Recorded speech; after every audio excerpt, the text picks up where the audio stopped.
Hello students, welcome to online classes. This is Rahul Kumar. देखिए, हम average chapter पढ़ रहे थे और हमने उसकी कुछ अच्छे अच्छे क्वेश्चंस पिछली क्लास में डिस्कस किए थे।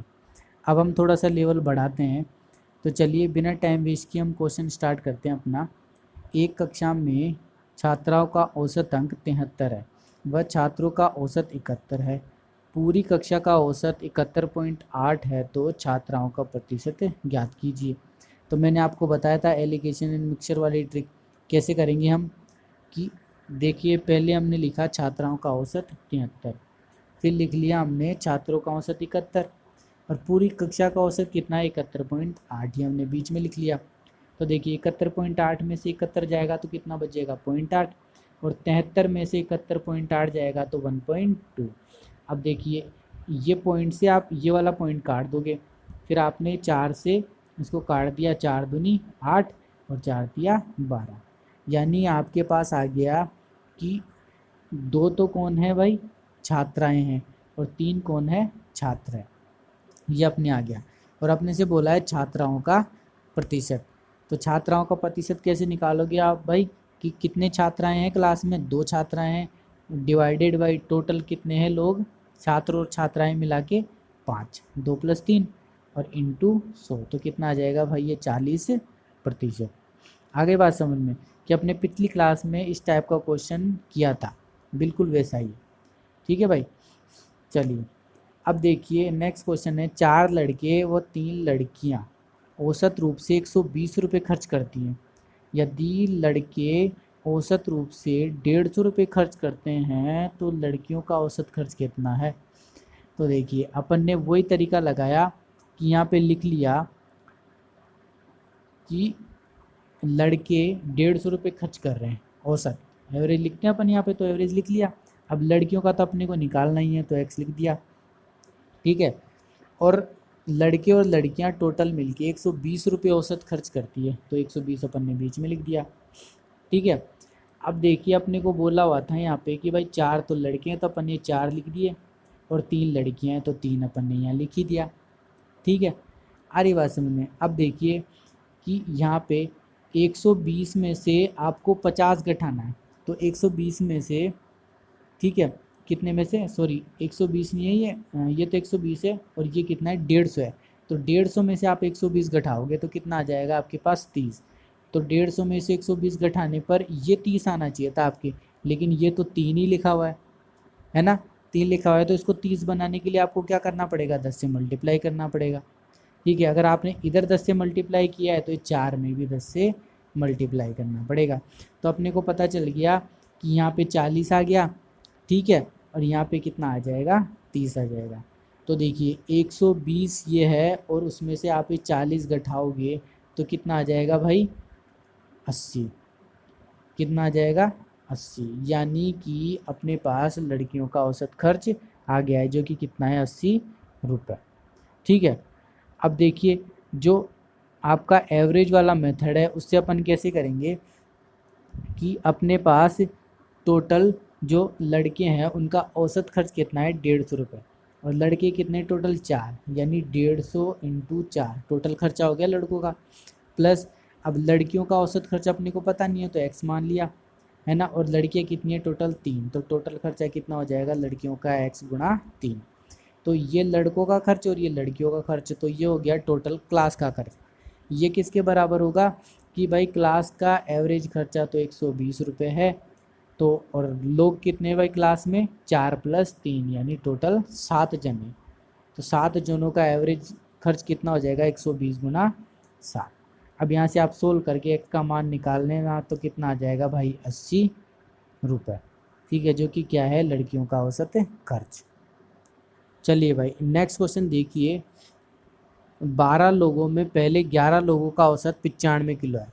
12वें व्यक्ति का वजन 12 लोगों के औसत वजन से 33 किलो अधिक है, तो 12वें व्यक्ति का वजन है ज्ञात कीजिए। देखिए, इस टाइप के क्वेश्चन को करने के लिए बेस्ट तरीका है कि आप एक सिंपल सी इक्वेशन बना लो।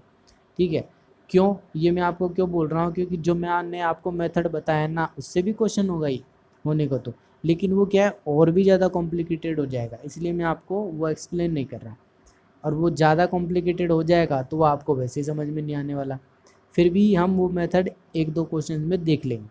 तो चलिए पहले बिल्कुल बेसिक मेथड देखते हैं कि टोटल 12 लोग थे, उनमें 11 लोगों का औसत वजन 95 किलो है। तो टोटल 11 लोगों का वजन कितना हो जाएगा, 11 गुना 95 हो गया। प्लस अब जो 12वां है उसका वज़न कितना है भाई, 12 लोगों के औसत वजन से 33 किलो अधिक है। तो अपन ने मान लिया कि भाई 12 लोगों का जो औसत वजन है ना वो x है। कितना मान लिया, टोटल 12 लोगों का औसत वजन x, और इससे 33 किलोग्राम ज़्यादा है, यानी कि x प्लस 33। तो ये क्या हो जाएगा, टोटल 12 लोगों का वजन आ गया कुल टोटल। ठीक है, तो ये किसके बराबर हो जाएगा भाई कि 12 लोग और औसत वजन कितना है x, टोटल 12 लोगों का, तो सम आ जाएगा टोटल ये 12 लोगों के वजन का 12x, जो कि इसके बराबर होगा। आ गया। अब इसको आपको सोल्व करना है और सोल्व करके x का मान निकालना है, जो कि कितना आ जाएगा 98 किलो। तो 12वें व्यक्ति के वजन की बात कर रहा है क्वेश्चन में, तो 12वें व्यक्ति का वजन कितना है भाई, x प्लस 33 है। आ रही बात समझ में, तो कितना हो जाएगा 98 प्लस 33 बराबर 131 किलो। यानी देख लो जो वो 12वां व्यक्ति है वो 131 किलो का है, आराम से खाते पीते घर का है भाई। आ रही बात समझ में। चलिए अब नेक्स्ट क्वेश्चन देखिए अपना, पति पत्नी की औसत आयु 27 वर्ष थी जब बच्चे का जन्म हुआ। ठीक है, पति पत्नी और बच्चे की वर्तमान आयु 21 वर्ष है, तो बच्चे की वर्तमान आयु ज्ञात कीजिए। देखिए पति पत्नी बच्चे वाला, ये वाले क्वेश्चन आपने बहुत देखे होंगे और बहुत अच्छे लेवल तक चले जाते हैं ये, तो हम बिल्कुल उस लेवल तक भी जाएंगे। तो अभी हम बेसिक सा देख रहे हैं। देखिए अपन ने H लिखा हस्बैंड को, W लिखा वाइफ को और C लिखा चाइल्ड को। ठीक है, तो ये बोल रहा है कि पति और पत्नी की औसत आयु 27 वर्ष थी, यानी हस्बैंड प्लस वाइफ की कुल उम्र कितनी हो जाएगी, 27 गुणा 2 बराबर 54 वर्ष, क्योंकि 2 लोग हैं। जब बच्चे का जन्म हुआ तब की बात है ये। ठीक है, अब बच्चे का जन्म हुआ तो बच्चे की उम्र थोड़ी होगी इस टाइम पे, बच्चा तो पैदा ही हुआ है तो उसकी उम्र तो 0 ही कंसीडर की जाएगी ना, इसलिए उसको मल्टीप्लाई नहीं किया गया और दोनों को 54 वर्ष आ गई। अब आगे बोल रहा है कि पति पत्नी और बच्चे की वर्तमान में जो औसत आयु है 21 वर्ष है, यानी husband plus wife plus child बराबर 21 गुणा 3, ये क्या हो जाएगी, टोटल एज हो जाएगी, जो कि कितने आ गए 63 वर्ष। ठीक है, अब देखिए कि दोनों में अंतर कितना है, 9 वर्ष का अंतर है। कितने का अंतर है भाई, 9 वर्ष का। अब ये 9 वर्ष है ना, ये तीनों लोगों में बट रही होगी, हस्बैंड वाइफ और चाइल्ड, यानी कि तीनों लोगों में बट रही होगी, तो पर कैंडिडेट के हिसाब से उम्र कितनी बड़ी होगी, 9/3 बराबर 3 वर्ष। यानी कि हस्बैंड की उम्र भी है ना जो 3 साल बढ़ गई होगी, तो भाई वाइफ की उम्र भी तो 3 साल ही बढ़ेगी। और बच्चा जब पैदा हुआ था वो 0 उम्र का था, तो उसकी भी 3 साल उम्र बढ़ गई होगी, यानी बच्चा कितने साल का होगा भाई, 3 साल का होगा। आ गई बात समझ में। चलिए अब देखिए अगला क्वेश्चन, पति और पत्नी की औसत आयु जिनका 4 वर्ष पूर्व विवाह हुआ था, विवाह के समय 25 वर्ष थी। पति पत्नी और पुत्र की औसत आयु 20 वर्ष है, तो अब से 5 वर्ष बाद पुत्र की आयु क्या होगी। देखिए विवाह के समय हस्बैंड प्लस वाइफ की एज कितनी थी भाई, एवरेज एज कितनी थी, 25 साल थी, यानी दोनों की एज हो जाएगी 25 गुना 2 बराबर 50 वर्ष। ठीक है, लेकिन उनका भी हुआ था 4 साल पहले, तो अब 4 साल के बाद में उन दोनों की टोटल एज कितनी हो जाएगी भाई, 50 प्लस 4 साल हस्बैंड की एज बढ़ी होगी और 4 साल उसके साथ वाइफ की भी एज ही बढ़ी होगी, क्योंकि भाई एज तो सबकी बढ़ती है ना साथ में, तो टोटल हो गई होगी हस्बैंड और वाइफ की एज 58 वर्ष। ठीक है, फिर आगे बोल रहा है कि हस्बैंड वाइफ और चाइल्ड की औसत एज कितनी है, 20 साल है, तो टोटल एज कितनी हो जाएगी तीनों की, 20 गुणा 3 बराबर 60 साल होगी कि नहीं होगी, 60 साल हो जाएगी। अब देखिए अंतर कितने का है, 60 माइनस 58 यानी 2 साल। इट मीन्स ये 2 साल किसकी वजह से आ रहा है, उस बच्चे की वजह से, वो बच्चा 2 साल का हो गया होगा, यानी कि उस बच्चे की उम्र कितनी रही होगी, 2 साल। लेकिन अपने को क्वेश्चन में देखिए पूछा ये नहीं है, ऑप्शन में आपसे 2 भी होगा और आप सीधा चाइल्ड की उम्र निकाल के टिक मार के आ जाओगे और क्वेश्चन गलत हो जाएगा। लेकिन भाई क्वेश्चन पढ़ो, क्वेश्चन में पूछ रहा है कि बच्चे की उम्र 5 साल बाद कितनी हो जाएगी। तो अभी 2 साल का है तो 5 साल बाद कितनी हो जाएगी, 5 साल और जोड़ लो उसकी एज में, तो बच्चा कितने का हो जाएगा भाई, 7 साल का हो जाएगा। आई कि नहीं आई बात समझ में। चलिए भाई अब नेक्स्ट क्वेश्चन देखिए। विवाह के समय पति पत्नी की औसत आयु 23 वर्ष थी। विवाह के 5 साल बाद उनका 1 वर्ष का बेटा है, तो बेटे के जन्म के समय परिवार की औसत आयु क्या थी। तो देखिए विवाह के समय हस्बैंड प्लस वाइफ की औसत एज कितनी थी, 23 साल। तो टोटल कितनी हो जाएगी भाई, 23 × 2 बराबर 46 वर्ष। अब क्या हुआ कि विवाह के 5 साल बाद उनका 1 साल का बेटा है, यानी 5 साल के बाद में 1 साल का बेटा हो गया। इट मीन्स कि 4 साल के बाद में उनके एक बेटा पैदा हुआ होगा और 5 साल होते ही वो 1 साल का हो गया होगा, है ना। तो 4 साल बाद हस्बैंड और वाइफ की एज कितनी हो गई होगी भाई, टोटल 4 हस्बैंड की बढ़ी होगी और 4 वाइफ की, यानी टोटल 8 बढ़ गई होगी और टोटल हो गई होगी एज 54 वर्ष। ठीक है। अब आपसे बोल रहा है कि जन्म के समय, बेटे के जन्म के समय परिवार की औसत आयु कितनी थी, यानी बेटे के जन्म के समय तो 2 ही जनों के हिसाब से एवरेज एज निकाली जाएगी, यानी 54/2 बराबर 27 वर्ष। आई बात समझ में। क्यों, क्योंकि बेटे के जन्म के समय तो बेटे की एज तो कंसिडर ही नहीं की जाएगी, क्यों, क्योंकि उसकी एज तो 0 होगी। अगर एज ही 0 होगी तो फिर आप उसको लेके रहो 3 जनों में क्यों गिन रहे हो, समझ गए बात। क्योंकि अगर अपन 3 जनों में गिनेंगे तो एज भी तो 3 जनों में बढ़ जाती है ना, क्योंकि एवरेज का मतलब ही होता है कि बराबर बराबर भागों में बांटना। ठीक है। चलिए अगला क्वेश्चन है अपना, राम और उसके 2 बच्चों की औसत आयु 17 वर्ष है। राम की पत्नी और दोनों बच्चों की औसत आयु 16 वर्ष है। यदि राम की आयु 33 वर्ष हो तो उसकी पत्नी की आयु ज्ञात कीजिए। ठीक है।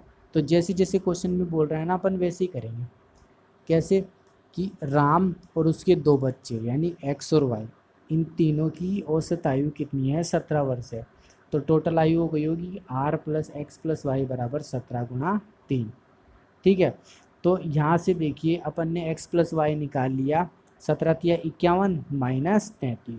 और ये -33 कैसे आया, क्योंकि राम की आयु अपने को दे रखी है ये 33 साल, तो अपन ने इधर ले जाके इसको माइनस कर दिया, तो 51 - 33 हो गया। तो x प्लस वाई यानी उसके दोनों बच्चे हैं उनकी टोटल एज आ गई 18 वर्ष।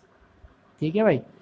आगे बोल रहा है कि पत्नी और दोनों बच्चों की औसत आयु 16 वर्ष है, यानी y plus x plus y की टोटल एज हो गई 16 × 3 यानी 48 वर्ष।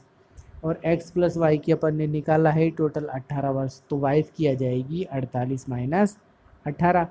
आगे बात समझ में कि भाई इसकी टोटल एज लिख के अपन ने 48 में से घटा दिया तो कितनी आ जाएगी, 30 वर्ष। और आपसे यही पूछा था कि उसकी पत्नी की आयु कितनी होगी।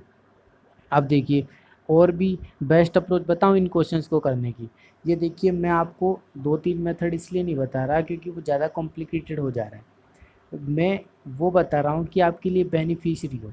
अब इन क्वेश्चन में आप बिल्कुल सीधे से क्वेश्चन बना के 2-3 और सीधे से आप वैल्यू निकाल पाओगे, लेकिन फिर भी मैं आपको बता देता हूँ कि देखिए हो क्या रहा है कि राम है और उसके 2 बच्चे हैं, उनकी औसत आयु 17 वर्ष है।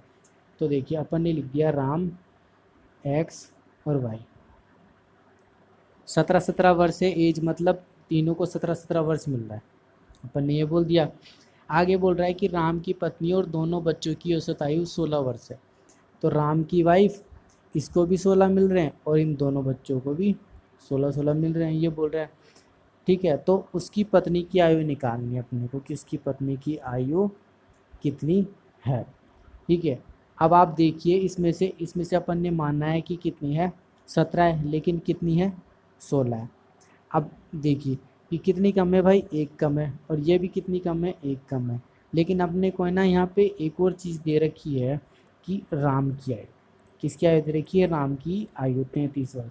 तो जब आप इसमें से ये चीज़ निकालोगे ना, 17 तो यहाँ कम करोगे आप 33 में से, ठीक है, और आपको 16 और कम करना पड़ेगा। तो जब आप 16 इसमें से कम करोगे ना कैलकुलेट करके, तो ये 14 और आ जाएगा, और टोटल जो एज है वाइफ की वो 30 साल हो जाएगी भाई। ठीक है। अरे बात समझ में, तो आप ये कैलकुलेट करना तब आपको पता चलेगा। चलिए अगला क्वेश्चन है अपना, ए व बी की औसत आयु 20 वर्ष है। यदि ए को सी से प्रतिस्थापित किया जाता है तो औसत 19 वर्ष हो जाता है। सी व ए की औसत आयु 21 वर्ष है तो ए बी सी की औसत आयु कितनी है। तो देखिए ऐसे क्वेश्चन में 2-4 इक्वेशन बना लो ना, वो बेटर होता है। देखिए कैसे, ए और बी की औसत आयु 20 वर्ष है, यानी ए प्लस बी की आयु टोटल कितनी हो जाएगी, 20 गुना 2 बराबर 40 वर्ष। ऐसे बोल रहा है कि ए को सी से प्रतिस्थापित कर दिया, यानी ए को हटा दिया और सी को ले आए, तो सी प्लस बी हो गया। अब तो उनकी टोटल एज कितनी हो जाएगी भाई, 19 गुना 2 बराबर 38 वर्ष। आ रही बात समझ में कि अपन ने ए को हटा दिया ग्रुप में से और सी को ले आए, और बी तो था ही, तो सी प्लस बी की टोटल एज कितनी हो जाएगी, 19 गुना 2। अब बोल रहा है आगे कि सी व ए की औसत आयु 21 वर्ष है, यानी सी और ए की टोटल आयु कितनी हो जाएगी, 21 गुना 2 बराबर 42 वर्ष। अब आप क्या काम करो, इन तीनों इक्वेशंस को जोड़ दो। तो देखो 2 times of A B C आ जाएगा अपने पास। क्या आ जाएगा भाई, 2 times of A B C, और इन तीनों को जोड़ोगे तो 120 आ जाएगा। तो ए बी सी बराबर कितना आ जाएगा, 60 वर्ष। ठीक है। और देखिए आपने से पूछा क्या है कि ए बी सी की औसत आयु, तो तीनों का सम 60 आ गया, तो औसत आयु निकालनी है तो 60/3 बराबर 20 वर्ष। अब देखिए अगर इस क्वेश्चन में ऐसे बोल दिया होता कि भाई ए बी व सी की सेपरेट एज निकालो अलग अलग, तो आप कैसे निकालते, देखो ए प्लस बी प्लस सी की टोटल कितनी है, 60 साल है। ए प्लस बी की कितनी है भाई, 40। तो ए प्लस बी प्लस सी में से ए प्लस बी आप घटाओगे तो क्या आ जाएगा, सी आ जाएगा। और सी की एज कितनी आ जाएगी, 60 - 40 बराबर 20 वर्ष। समझ गए। ऐसे हम ए की निकालेंगे और बी की निकालेंगे। देखिए कि ए प्लस बी प्लस सी में से अगर आपने बी प्लस सी घटा दिया तो ए की एज आ जाएगी, यानी ए आ जाएगा आपके 60 - 38 बराबर 22 वर्ष। ऐसे ही सी प्लस ए की आप घटा दोगे, या फिर अब आप घटाइए मत, आपको पता चल गया ए की एज है 22 वर्ष, सी की एज है 20 वर्ष, तो 22 और 20 कितना हो जाएगा, टोटल 44 वर्ष।